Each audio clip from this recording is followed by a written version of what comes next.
Hi everyone, in front of me I've got POCO X3 GT and let me share with you how to clear credentials on this device.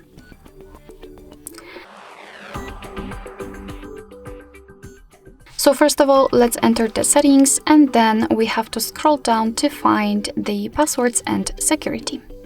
Then let's tap on the privacy and here we have to go to the more security settings. Then tap on encryption and credentials and here we've got the section we're looking for.